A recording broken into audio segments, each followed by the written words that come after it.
Pithapuram TDP కార్యకర్తలతో మాజీ MLA Varma సమావేశమయ్యారు. మీడియాతో మాట్లాడుతూ భావోద్వేగానికి గురయ్యారు వర్మ. కన్నీళ్లు ఆపుకోలేక ప్రెస్ మీట్ మధ్యలోనే వెళ్లిపోయారు. అధిష్టానం ఏ నిర్ణయం తీసుకున్నా కట్టుబడి ఉంటామని చెప్పారు ఆయన. గత ఎన్నికల్లో పార్టీ కోసం పనిచేయాలని హైకమాండ్ చెప్పింది. ఎప్పుడూ పార్టీ బలోపేతానికే పనిచేసా, వ్యతిరేకంగా పనిచేయలేదన్నారు. పిఠాపురం కూటమిలో ఇబ్బందులు లేకుండా ఒక కమిటీని వేయమని లోకేష్ ని నేనే కోరానంటున్నారు వర్మ. తాను కోరిన తర్వాతే కమిటీ వేశారంటూ చెప్పుకొచ్చారు వర్మ.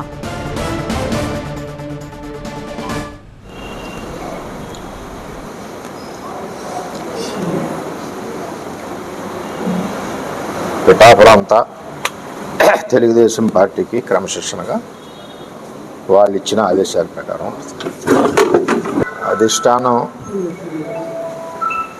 ఏ నిర్ణయం తీసుకుంటే ఆ నిర్ణయానికి కట్టుబడి ఉంటాం. అది పిఠాపురం ప్రజలందరికీ తెలుసు.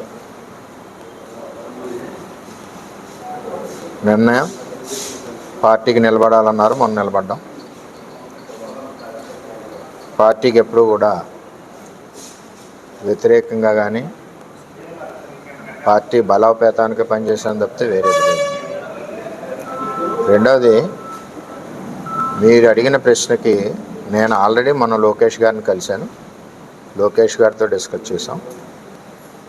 ఏదైతే ఇక్కడ ఇబ్బందులు లేకుండా కూటమి ముందుకు వెళ్ళాలి కాబట్టి ఒక కమిటీని వేసి చేయమని చెప్పాను. నాకు కూడా కొంచెం టైం స్పెండ్ చేయడానికి కూడా కొంచెం ఇబ్బందిగానే ఉంది. చేయండి, నేను కూడా ఒక్కడిని కూడా చేయలేకపోతున్నానని చెప్పడం జరిగింది. దాని ప్రకారమే ఈరోజు ఆ ప్రకటన వచ్చింది. పార్టీ నాతో సంప్రదించిన తర్వాతే లోకేష్ గారు ఆ ప్రకటన వచ్చే ముందు కూడా నాకు పల్లా శ్రీని గారు, నారాయణ గారు ఫోన్ చేసి చెప్పారు. చెప్పిన దాని ప్రకారం జరిగింది. పార్టీ సమీకరణాల సమయంలో కొన్ని రకాలుగా ఆలోచన చేస్తుంటారు. ఆ ఆలోచనకి ఎప్పుడు కూడా అనుగుణంగా పిఠాపురం తెలుగుదేశం పార్టీ కేంద్ర పార్టీ అధ్యక్షుల ఆదేశాలకు అనుగుణంగా పనిచేస్తుంది. పిఠాపురం టీడీపీ కార్యకర్తలతో మాజీ ఎమ్మెల్యే వర్మ సమావేశమయ్యారు. మీడియాతో మాట్లాడుతూ భావోద్వేగానికి గురయ్యారు వర్మ. కన్నీళ్లు ఆపుకోలేక ప్రెస్ మీట్ మధ్యలోనే వెళ్లిపోయారు ఆయన. అధిష్టానం ఏ నిర్ణయం తీసుకున్నా కూడా దానికి కట్టుబడి ఉంటానని చెప్తున్నారు. గత ఎన్నికల్లో పార్టీ కోసం పనిచేయాలని హైకమాండ్ చెప్పింది. ఎప్పుడూ కూడా పార్టీ బలోపేతానికే పనిచేశా కానీ వ్యతిరేకంగా పనిచేయలేదని చెప్తున్నారు వర్మ.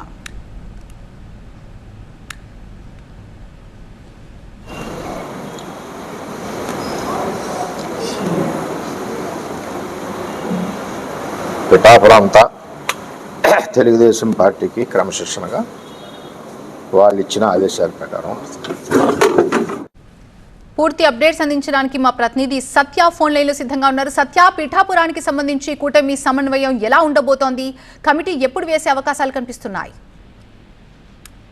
ప్రస్తుతం పిఠాపురం మాజీ ఎమ్మెల్యే వర్మ అయితే కొంచెం భావోద్వేగానికి గురవుతున్నారు. ఎందుకంటే పిఠాపురంలో కార్యక్రమానికి సంబంధించి చంద్రబాబు ఫ్లెక్సీని ముందుగా స్వాగత ద్వారం వద్ద వేయలేదంటూ కూడా అక్కడ అధికారులు నిలదీసే క్రమంలో మాజీ ఎమ్మెల్యే అంటే జాతీయంగా ఆయన జనసేనలో చేరిన పెండం దొరబాబుతో వాగ్వాదానికి దిగారు. ఇద్దరు కూడా అంటే కొట్టుకునే స్థాయి దాకా వెళ్ళినప్పటికీ ఆ అంశాన్ని చంద్రబాబు సీరియస్ గా తీసుకున్నారు.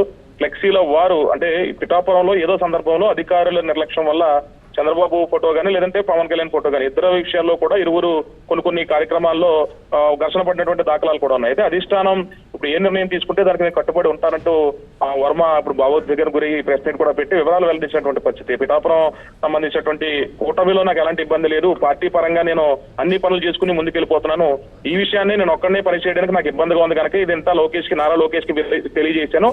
అందుకే ఈ ఇన్ఛార్జ్ నుంచి నన్ను పక్కకు పెట్టినట్టంటే పార్టీ అధ్యక్షుడు పల్లా శ్రీనివాస్ కి గతంలో ఈ ఏదైతే ఫ్లెక్సీ గొడవ జరిగిన తర్వాత పిఠాపురంలో పల్లా శ్రీనివాస్ ని దగ్గరికి వెళ్లి వర్మ దగ్గరికి వెళ్లి బుజ్జగించాలి, మాట్లాడాలని చెప్పిన నేపథ్యంలో ఈ నిర్ణయం తీసుకున్నట్టుగా తెలుస్తుంది. పల్లా శ్రీనివాస్ పార్టీ అధ్యక్షుడు అలాగే మంత్రి నారాయణ ఇన్ఛార్జ్ మంత్రి కాకినాడ ఇన్ఛార్జ్ మంత్రిగా నారాయణ ఉన్నారు కాబట్టి ఇరువురుతో మాట్లాడిన తర్వాతే ఇన్ఛార్జ్ నుంచి పక్కకి పెట్టినట్టుగా వర్మ నేరుగా మీడియాతో వెల్లడించారు. అయితే మరి కాస్త మనస్తాపంగా ఉన్నటువంటి వర్మ ప్రస్తుతం అయితే మొత్తం కాస్త భావోద్వేగంతో ఆయన వెళ్ళిపోయినటువంటి పరిస్థితి. ప్రస్తుతం పిఠాపురానికి సంబంధించి ఇంకా టీడీపీ ఇన్ఛార్జ్ ని వేస్తారా వేయరా అనేది మాత్రం సందిగ్ధంగా ఉంది. ఎందుకంటే పిఠాపురం నియోజకవర్గంలో ప్రత్యేకంగా జనసేనకు సంబంధించినటువంటి సీనియర్ నాయకులతో ఒక కమిటీని ఏర్పాటు చేశారు. అందులో సీనియర్ నేతలు ఉన్నారు. మాజీ ఎమ్మెల్యే పెండం దొరబాబుతో పాటు కొంతమంది మొత్తం 5గురితో కూడినటువంటి త్రిసభ్య కమిటీ కూడా వేసినటువంటి పరిస్థితి.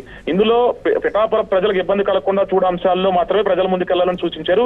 ఈ నేపథ్యంలో మాజీ ఎమ్మెల్యే వర్మ తాజాగా కొత్తగా పార్టీ ఆఫీస్ పెట్టుకోవడంతో పాటు ఆ కార్యకర్తలతో సమావేశం ఏర్పాటు చేసుకోవడం, ఈ ఫ్లెక్సీ వివాదాన్ని చంద్రబాబు సీరియస్ గా తీసుకోవడం అంతా ఈ నెలలోనే, గత నెలలో జరిగిన నేపథ్యంలో ఇప్పుడు ఈ నిర్ణయం తీసుకోవడం వెనక మరి టీడీపీకి సంబంధించిన కార్యకర్తలు అలాగే వర్మ అనుచరులతో మీటింగ్ అయిన తర్వాత ఏం మాట్లాడుకున్నారో తెలియాల్సి ఉంది. ఫ్యూచర్ లో మరి ఇన్ఛార్జిని వేస్తారా, మరి సాధారణంగా కార్యక్రమాలకి పిఠాపురం మాజీ ఎమ్మెల్యే వర్మ అటెండ్ అవుతారా లేదనేది చూడాలి.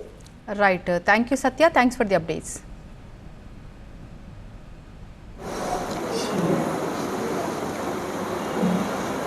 పిఠాపురం అంతా తెలుగుదేశం పార్టీకి క్రమశిక్షణగా వాళ్ళు ఇచ్చిన ఆదేశాల ప్రకారం